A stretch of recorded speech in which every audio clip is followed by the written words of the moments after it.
Can I ask everyone to take a seat if you would like? Welcome to the 74th IATA Annual General Meeting. Welcome to Sydney, Australia. I know many of you have come a long way, so we really appreciate it. And welcome to our first media briefing. First media briefings on a topic of key importance to IATA, airport privatisation. So I'd just like to introduce our speakers today. To my very far right is Nick Careen, Senior Vice President, Airport, Passenger, Cargo and Security. Next to Nick is Brian Pearce, IATA's Chief Economist. And sitting next to me to my right is Hemant Mistry, IATA Director of Airports. I'd like now to hand over to Nick Careen. Good afternoon, everybody. I'm given the task to sort of set the stage a little bit, so I'll give a sort of scenario where we are in our view, and then I'll hand it off to the experts who'll be able to put a little bit more meat on the bones in terms of our position on this particular subject, important subject for our industry. So in terms of demand, to sort of set the stage a little bit, anticipated growth over the next 20 years is a great thing. And when you look at it, we sized up three different scenarios. One where if pickup and protection would have an impact on growth, one in a policy stimulus environment, and one where we're kind of in a steady state. We anticipate being relatively in a steady state. If you look at that, we're talking about a double in the next 20 years to take us to 7 billion customers. So that's all great. Great for our industry, great for everybody, great for economies. But the concern is here. So when we take a look at the 100 biggest airports in the world, and we look at their capacity and the ability to handle growth, they're constrained already in the current environment. And those that are familiar with our industry, you cannot build a terminal or a runway overnight. And this requires advanced planning, it requires investment, it requires a strategy as we move forward. And then when we look at our current environment in terms of our private sector involvement, there's a disproportionate number of traffic that's handled in the private sector. And as you can see through the slides before you, based on region, there's variation, obviously, with the US and North America being the lowest, and then perhaps Latin America being a little bit more penetrated in terms of privatization. And then we look at major projects that are around the world, IATA themselves and others are involved in these particular privatization efforts, some where they're in the inception. Probably most noted would be the US and Canada, where the US is in discussions on how to bring in more public or private funding to help with the infrastructure that they're anticipating required over the next number of years. And in Canada specifically, where they had gone down the road or had been thinking about privatization, and then have put that on the back burner a little bit, and are contemplating working with their current not-for-profit scenario and trying to make that work better for the industry and for the consumer. And then we have a number of airports. We're in the implementation phase, France being probably one of the more obvious, where we're involved, and that's actually taking a bit of a slow burn in terms of how to best manage this as we go forward. And then in some obvious places, in particular the one we're in here today, Australia, where post-implementation is being reviewed as we look backwards in terms of how successful or unsuccessful has privatization been. I think what's really important, before I hand this off to Brian to get into a little bit more in terms of why our position is what it is, we are not at IATA against privatization.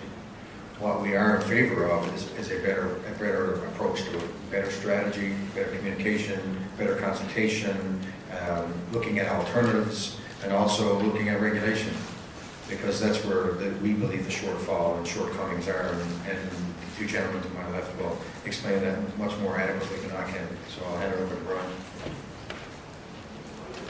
Thank you, Nick.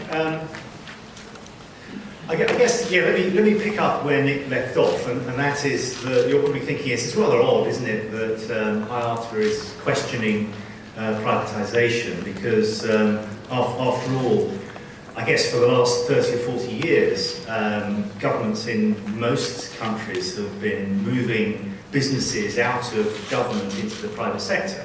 And I think we share the view that typically, the private sector does a better job at running businesses. Indeed, our own industry, the airline sector, outside of the US was mostly government run, and airlines have been privatised over the last 30 or 40 years. And I think most people would agree that's been a really big success, and we've seen, as in other industries like steel, huge productivity gains. So private sector has been doing in those industries, our industry, a good job at providing a much more efficient service. It's been cheaper. Typically that happens. Typically you find, in many industries that governments are looking to privatise, they're pretty inefficient. So when privatisation happens, you see radical transformation, and it's a really good deal for consumers. And in the case of airports, it's not just passengers, it's also shippers that we're concerned about. Investments, another issue. What you want is investment that is cost effective and investment that's needed. Typically, what you don't want are white elephants, trophy projects. You want investment delivered where consumers want it. So in the case of airports, you want airports built where they're needed. If we're getting the private sector involved, you do want a normal return for investment.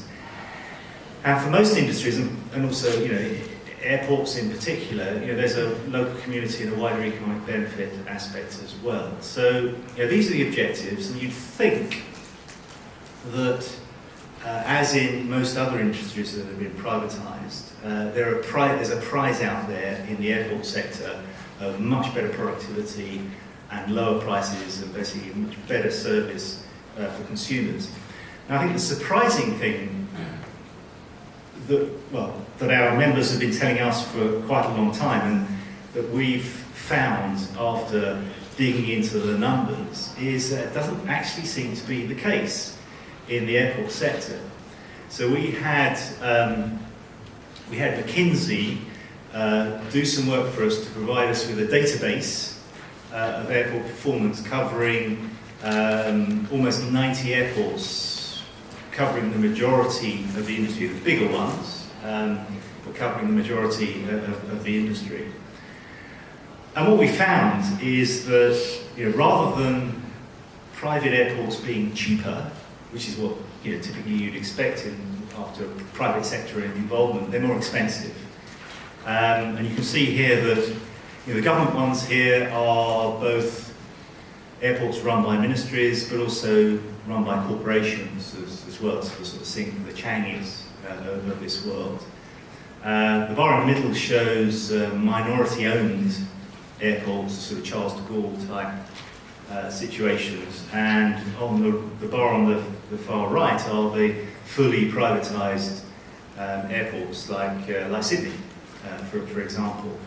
And so typically, what we found amongst these airports is that the average private sector airport, either minority or majority owned, is more expensive. To use. Now, of course, what you'd also expect is that the private sector, if you get the private sector involved in running a business, that it will be much more efficient. It is true that when we looked at the costs, the unit cost per movement or the cost per employee, there is some advantage in the private sector. But actually looking at some of the productivity measures, like for instance we looked at movements per runway and movements per gate, actually there's a surprisingly small difference between government-run and private sector-run airports. As I say, in other industries like steel or before airlines were privatised in aviation, government-run businesses were pretty inefficient. And when you got the private sector to take them over, they made them run in a much better way. You got much better. In the airport sector, you would expect to see much better service levels, much better efficiencies. And it's, this is disappointingly small. And as we saw in the previous slide, even those small gains in cost efficiency are actually not being fed through to lower prices for passengers, for users, or airlines. Actually, what it seems to be the case is that that's really benefiting the shareholders of the newly privatised airports in stronger profits. Now, the question is why? And I think the key difference between what we saw happen with steel, the airline industry, and airports is competition. Because in steel, in the airline sector, a lot of competition, that's the thing that drives management to deliver efficiency gains and a better deal for consumers. And that's typically not the case in the airport sector, where competitive pressures, by sort of the nature of their businesses, are much, much less. Of course, we do have economic regulation for many airports, but again, we found it doesn't seem to be producing either the better efficiencies or the lower prices for consumers that you would expect. And I think that often we've seen governments, when privatising, perhaps thinking of the short-term gains rather than the long-term public interest. So they've been trying to raise as much money from the asset sale, rather than thinking that this is a platform for delivering not just value to users, but also this is how the exports and tourists come into my country. The airport, along with the airlines, are the connection with export markets, the thing that brings economic benefit. And if you saddle that airport with sale prices which are much too high, it's going to lead to higher charges and long-term economic damage, even though the short-term economic gain might be helpful for the Treasury. We haven't seen governments typically consider alternative governance options, and we'll hear a little bit about that next. And I think one of the perpetual gripes, complaints of the airline industry is that airports typically don't consult, don't talk to the airports sufficiently, talk to the airlines sufficiently, and the airlines do know quite closely what passengers and shippers want, because they're dealing with them day to day. And typically, during the privatisation process, it's not a very transparent process. So this, I think, is a list of why we think this situation has come about, why we think privatisation, although is an excellent idea in principle, doesn't seem to have delivered good outcomes for consumers in practice. And I'll hand over now to Hemant, who's been looking at what we think is really the way forward on this. Thank you, Brian. So, I think one of the main things we'd really like to make sure as we go forward is that when there is a decision made, or when there is activity in terms of reviewing the airport operating model or the ownership model, that the focus is really in terms of making sure that the output is to drive the broader economic benefits for the benefit of the consumer and the wider economy as well. That should be the main overarching strategic objective in terms of changing the airport ownership or operating model. Now, when we look at it, of course, the airport infrastructure is critical in terms of national infrastructure itself. So governments should maintain a keen interest in terms of connectivity and in terms of the wider economy as well. So what that means in practice is there needs to be a real focus in terms of the service levels of the airport itself. What is the investment required to make sure that the infrastructure is fit for purpose for the traffic and the market demands? And how do you actually ensure that there is efficiency in terms of the operation of the airport itself? And how can you make sure that those outputs are transferred in terms of consumer benefits? That's fundamentally important itself. Now, there's a broad range of ownership models and operating models out there. And based on a study that we commissioned, which was undertaken by Deloitte, and I think some of you already have a hard copy of that study.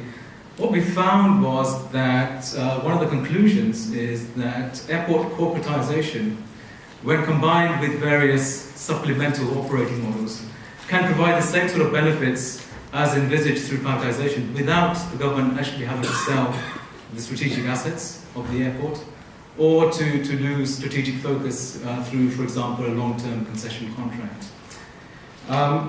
So it's really important to understand that it's not necessary for the government, per se, to actually lose the asset base or the control of the asset itself. And one of the main drivers sometimes for privatization, as Brian said, sometimes has been to actually raise money for the government budget itself. Whereas we think, once again, the focus should really be on the wider economy and consumer benefits.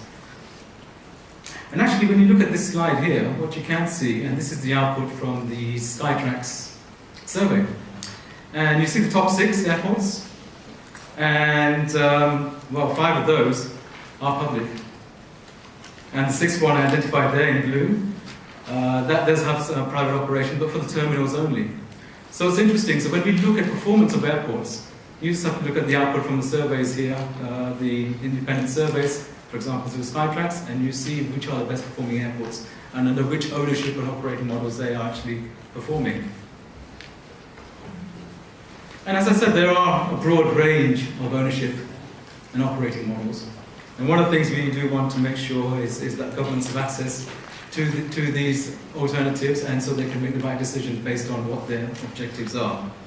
So if you take a look at the middle blue here on this chart, what we're seeing here is that there are options for governments where they can try and get the same sort of envisaged benefits from privatization, access to capital, efficiencies, etc., without selling the assets or losing strategic focus itself. So combining corporatization, as I said earlier, with, for example, alternative financing schemes, through, for example, use of government bonds or municipal bonds, and there's a whole myriad of other schemes as well, which are listed in the report.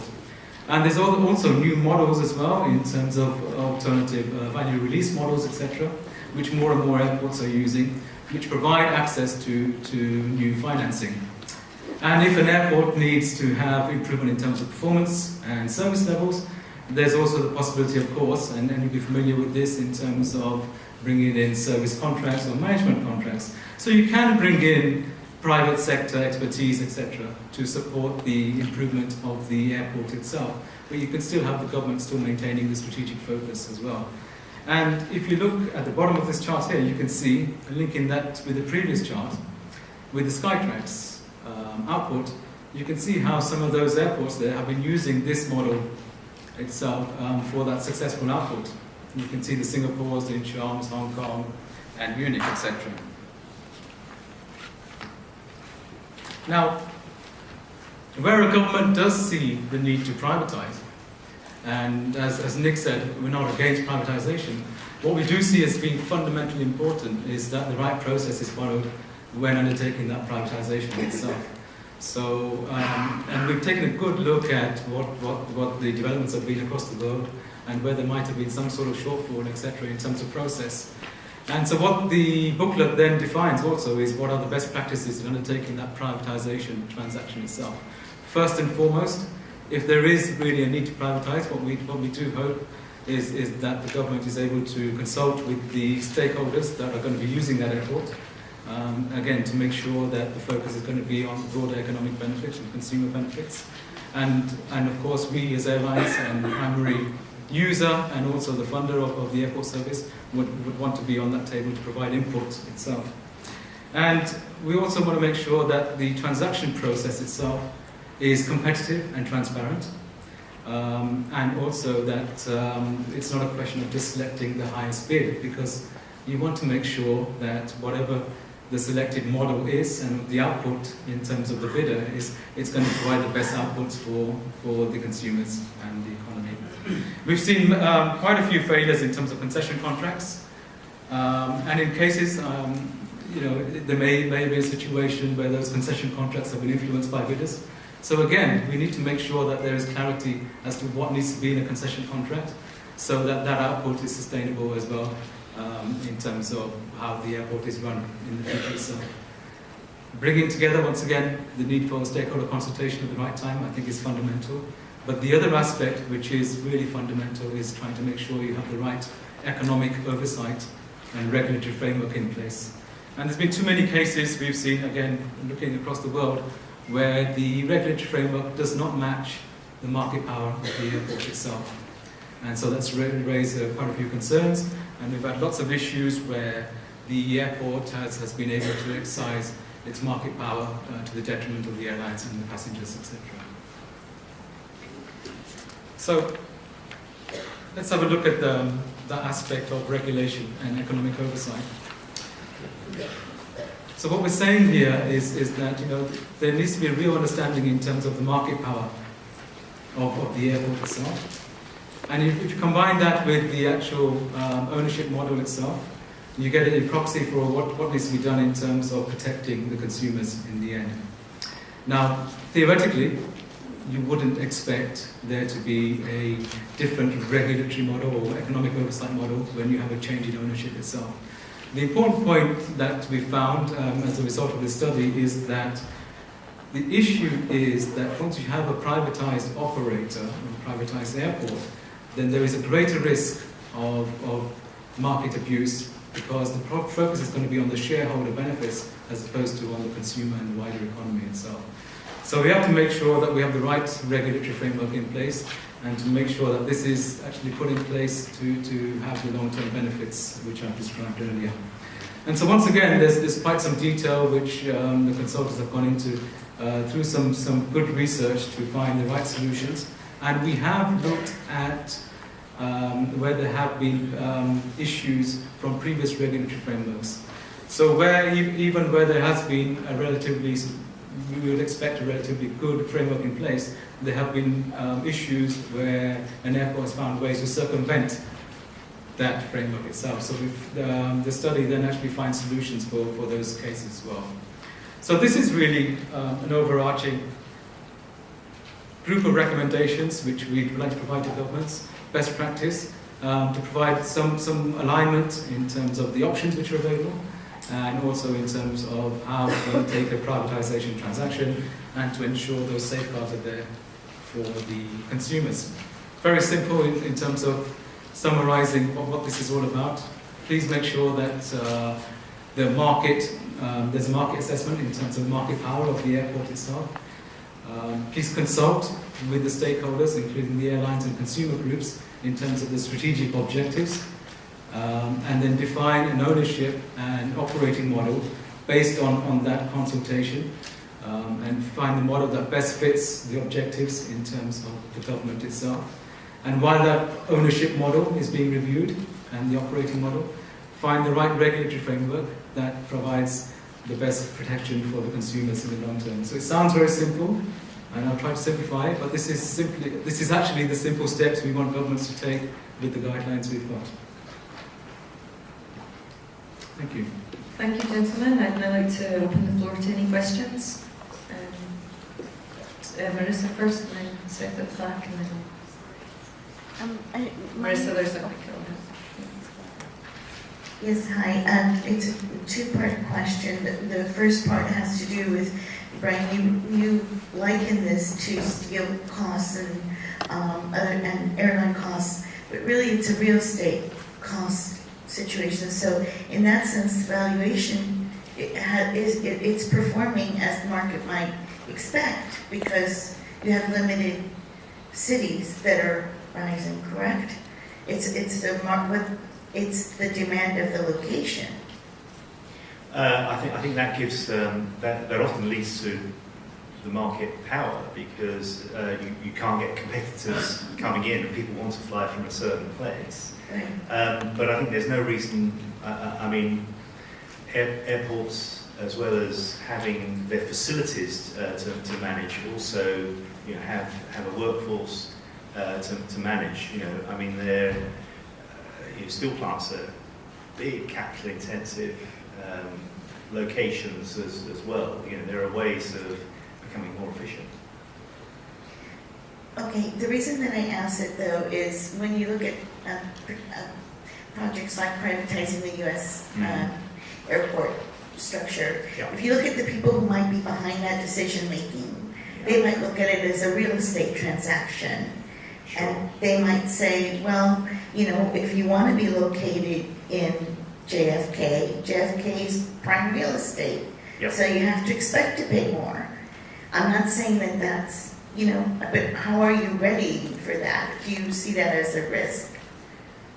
Clearly, it is a risk, and you know, often when privatisation is made and assets are valued, you know, sometimes the valuation of those assets is probably not appropriate. You know, it's central business district sort of rates. I think the key point is that governments and communities you know, need to see airports as a platform for getting tourists, and trade, and capital. Basically, it's the platform, the bridge by which the city connects to other markets. So it's not just the business being a good business on its own. It actually enables the success of the businesses in the community. It enables the success of the local economy. If you make that too expensive, you're going to damage those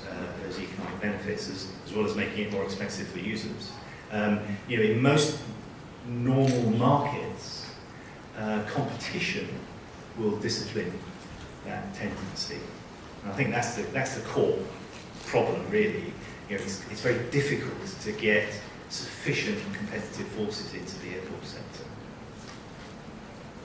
Hi, I'm back here. Seth Miller, atn.aero. You mentioned the statistic 5 of 6 of the best airports are publicly owned, or close enough to that. How many of the worst airports are also publicly owned? I say that as Marissa brought up JFK earlier. I'm a New Yorker, so I have used all 3 of those airports a lot, and they're all public, and none of them are particularly great. So I get the idea that, you know, there's value for this, having this public interaction and making sure that the people are being represented, but does that really work? Does that, yeah, I mean, I'd have to look at the actual, and to give you a specific answer, we'd have to come back to you on that one. But yeah, I mean, I think that there's an important message overall, though, when you think about it, you know, because as Nick explained, 14% of airports have some form of major privatized interaction itself, but that is accounting for 44% of the traffic. But we don't see, I mean, the top 6, I mean, I get your point, but in the top 6, we're not seeing any of those emerging in terms of the quality itself. And I think you're right. I mean, it's there are some poorly performing government-run airports as well. But I think the point is, you know, you would expect. I mean, in virtually all other, most other privatised sectors, you see a big improvement going into the private sector. And you know, the average, the typical case in the airport sector, you know, we don't see the evidence of that.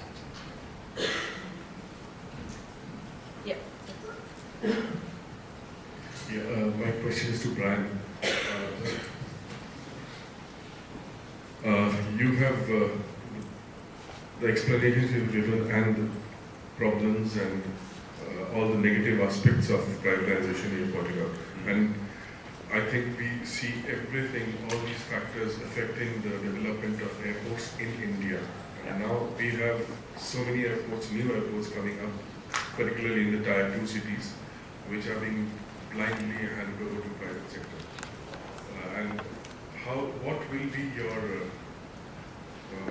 recommendation to the Indian government how to regulate it? Well, I mean, I'll hand over to Hemant for the regulations, but I think you know, you're right. I think the India case is quite an important one to look at closely, and I think that, you know, apart from the issues of turning a government-run airport into a private monopoly, which is often the case, which has its own problems. I think also the way in which privatisation took place with very high royalties, making it just actually very difficult for the private operator to run the business without a massive increase in charges for consumers and users. As for the best way of doing things in future. Hemant, what would you recommend? Well, I think some of the main issues we've seen in India is that there's been pre-funding from passengers, even though there is a privatization. So you'd expect the privatized operator to bring in the financing itself, but the passengers have still been relied into pre-fund facilities, which they may or may not use. There's been issues in terms of where charges have been set. The operators have found different ways to increase non-regulated charges and increase costs to airlines and passengers. There's been issues in terms of, also where charges have not been set initially, huge increases in terms of airport charges following the privatization aspect. So, I think one of the main aspects that we would like to see going forward is there is that consultation and a robust business case in terms of what should be the output in terms of performance of the airport going through that transaction process itself. And then we've also defined, the study also defines some regulatory safeguards to avoid some of these pre-funding and the transfer of cost to non-regulated charges, etc. So we're learning from experience, and these are some of the recommendations which are being made. Just to add to that too, we put forward a resolution for this our annual general meeting, and that's meant to be able to open the door for discussions with these various countries, India being one of them, with the governments to be able to seek these alternatives that we put forward in this booklet and to try to correct the situation that exists there, but not only there, in other countries as well. Careen Smith from Fin24 in South Africa. I'd like to know, in your research, did you find any specific trends and challenges in Africa?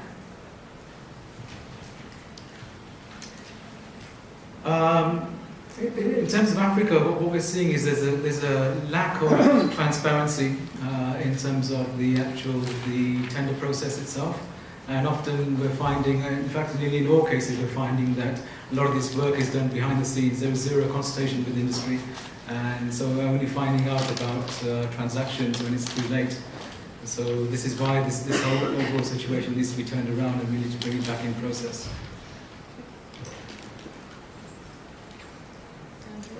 Hello, this is Andreas from Mistry, Germany.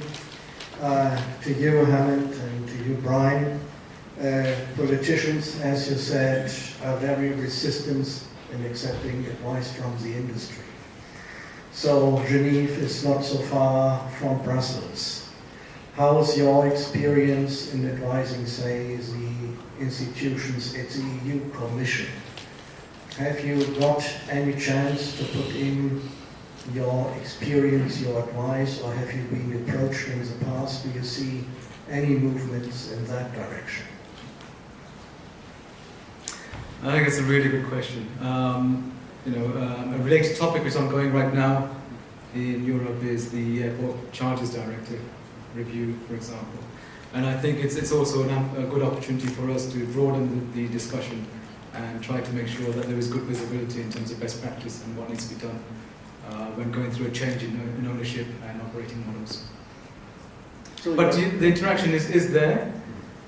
It takes time. It takes a lot of effort, but we have to do it. We have to go through this process. There's an absence of fact as well, which is why the studies that the Commission has been done. And that absence of fact has allowed a lot of things to run amok. And by having the studies done that we have, will open the door to be able to have the conversations with the governments. So that a lot of get back to the strategic discussion is why do you want to have these facilities run the way they do today versus the way we suspect it should be done in the future. So I think that not only in Europe but anywhere else in the world are willing to listen, but they also have to be able to provide them with facts as to why we're raising these issues and what the alternatives are. And the alternatives were lacking as well, which is why this booklet was done, because quite frankly, we could raise as much noise as we want, and we can get in the door anywhere. That's a fact.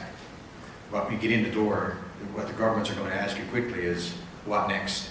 And that's why we put this this toolkit together to be able to provide them with options as to being able to get what they need and protect the consumer at the same time, and the industry as well. They may be real estate places, but the profits that are being extracted to them and not reinvested back in is what concerns us the most. Hi, good afternoon. Dina Kamen from the national newspaper in Abu Dhabi. There's been a wave of privatization efforts in the Middle East of state-owned assets, and that includes airports. And the governments, especially in Saudi Arabia, are doing this specifically to address issues of inefficiency, where in Saudi Arabia the airports have, in the first phase, been corporatized with the view to privatize them fully later. So I wanted to, in the light of your findings, I wanted to get your opinion. How would you assess the Middle Eastern efforts, and specifically the Saudi efforts, to gain efficiencies by privatization? Are you saying perhaps that that's not the most advisable way to go, given these findings? That's my first question. The second is one of the main reasons for the governments to go ahead with this privatization push is to raise funds at that time was low oil prices in the Gulf countries. So do you see alternative means for them to access finance without compromising the efficiencies of the airports? Yeah, let me answer that first, or tackle that first. I think the government's quite right to seek efficiency gains. So what we've been very disappointed with is when we looked at the database that McKinsey put together for us, we really couldn't find the evidence that private airports were on average more efficient than government airports, which is unusual. As I say, you would typically expect government-run institutions to be more inefficient, but actually there are some very efficiently run government or corporatized airports around the world. I think the lesson is, probably, we're at perhaps still at an early stage of really understanding what the issues are, apart from the fact that it's a lack of competition. So I think governments need to think carefully about how do you incentivize the management, if they are privatizing, to deliver those efficiencies. As I say, in most industries, competitive pressures will be sufficient to do that. But in the airport sector, that's probably not the case. So the government's going to have to look at other ways of doing it. An economic regulator often is put in place to do that. But again, the experience that we've had is that's a really difficult thing for regulators to do, partly because they just don't have the information on how to run the businesses. So it's a hard one. The government's trying to get more efficient airports. Privatisation is not necessarily the answer. The second issue you said is raising money. I think that's, again, I think governments have got to be careful if their main objective is to raise cash, because their airport is a key part of their international trade, their competitiveness to attract tourists.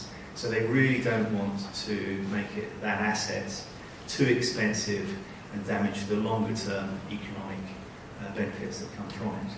But Hemant, I don't know if you've got any specific comments about the region.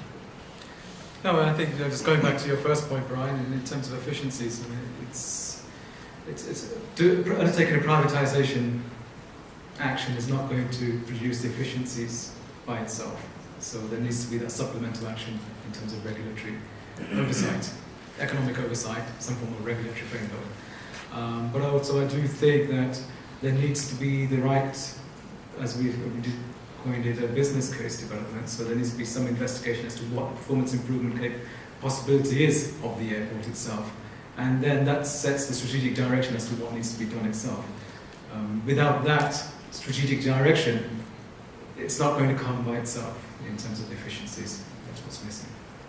Can I ask there's quite a lot we can take out. Just finish that point. We have, in particular in this country in question, we have been requested to speak with them, and we have it's this toolkit that we've launched this week is new, and so we're in its early discussions, but we will have the opportunity to be able to go through their transaction with them. Because they have requested our input, which is it's a good thing. Thank you. Manju from the Times of India. In India, both the major airports, Delhi and Mumbai, have been privatized. Bombay is going to have a second airport in a few years. Now, both the airports are the same company. Yeah, the second one too. So, do you have that kind of a case in any other city in the world? And what can the government and the passengers and the airline? Yeah, I mean that's a common problem because you know, in the case of London, if you remember, you know, there was a common ownership under a BAA. The competition authority in the UK decided that was stopping competition, and so they split up the company so that, for instance, you know, Gatwick and Heathrow are separately owned as a result of that. So you know, there is a problem with, there can be a problem with common ownership restricting any competition that there might be. So you're looking at what would the problems be, like essentially I believe tariff for airlines, right? The problem would essentially be airport tariff. Well, if there isn't the pressure, if the airports are owned by the same owner, there isn't the pressure for one to be better than the other. So I think it could be reflected either in higher costs for users, high tariffs, or you know, not the best service that you could get. Service levels, lack of proper investment, lack of consultation, lack of service levels. I mean, it's already above. Airport services, because Sorry, can we move on? We can take it offline just to give other people an opportunity. Thank you. Eric Rennet from newspapers in Belgium. A simple question to Brian Pearce. What is a normal returns on capital for investor? 2%, 4%, 10%, 15%? I think for the airport sector, I mean, typically, you know, in private investors would look to get what they call the cost of capital, which is essentially what they could earn if they put their money into sort of bonds and equities, similar sort of risk profile to airports. I think for the airport sector, it's a return of something like 6 or 7%. It depends where you are, but it's in that sort of ballpark. Ricardo, Aviación Line, Argentina. I would like to know if there is any good model of airport operation that you can stand out in Latin America, because we have a wide range of types, and there has been a wave of privatizations, mainly in Brazil. That has been the latest big airports that have been privatized. Are there any good model in Latin America that you can stand out? That's a difficult question. Well, it's a difficult answer, let's put it that way. I mean, I think one of the major problems we've had in Latin America are the concession contracts and the gross revenue sharing between governments on the concession contracts. And then there's been, in combination with that, there's the lack of alignment with the regulatory framework itself. So it's very difficult for me to give you that good model itself from Latin America, to be honest with you. Robert Silk, Travel Weekly US. So the United States has practically no private airports, but the airports there are commonly criticized for not keeping up with the airports in other wealthy nations. So why, if it's all entirely a public model, is the United States behind? I don't know if it's just the airport, so I'll start with that. I think the gentleman can. There's a airspace issue there too as well. But the airports themselves, as it was looking forward, there's a lot of discussion in the U.S. right now in terms of where to get the public partnerships and private partnerships to be able to invest. There's some really big numbers being thrown around in terms of that investment. And I guess the only thing that probably stands in the way of more and more of it is the fact that I believe the number is 60% of the airline operators at that particular location or any data locations have to vote in favor of some move towards privatization. And maybe I think that the lack of coordination, consultation has prevented the investment that's required to keep it up, quite frankly. So it is, there is definitely a situation in the U.S. that needs to be addressed, and they're looking at it, and we're involved, and we've have some people at the Hill working on our behalf to ensure that our industry is looked after. But I think that where it is not reflective of where they're heading, because there's a change afoot to address the very issue that you identified. Well, so are you saying that in the case of the U.S., there actually needs to be a little bit more ease of private investment? Well, I think what it is there needs to be some investment. Yes, how that investment is going to be sought after. We're suggesting that there could be different models, and it's not going to be the same from state to state, city to city. I think it's. I think the sort of key message is the answer is not just a simple change of ownership. Airports. I mean, I think your example is a good one. Actually, the private sector is quite heavily involved in US airports. The amount of contracting out of services is really high in the US.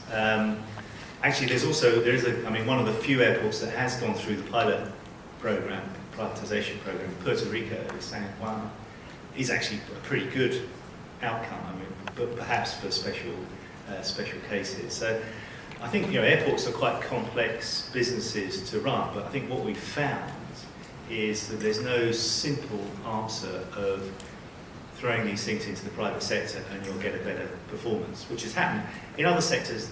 That has happened because of competition leading to the good outcomes, but that's not present in the airport sector.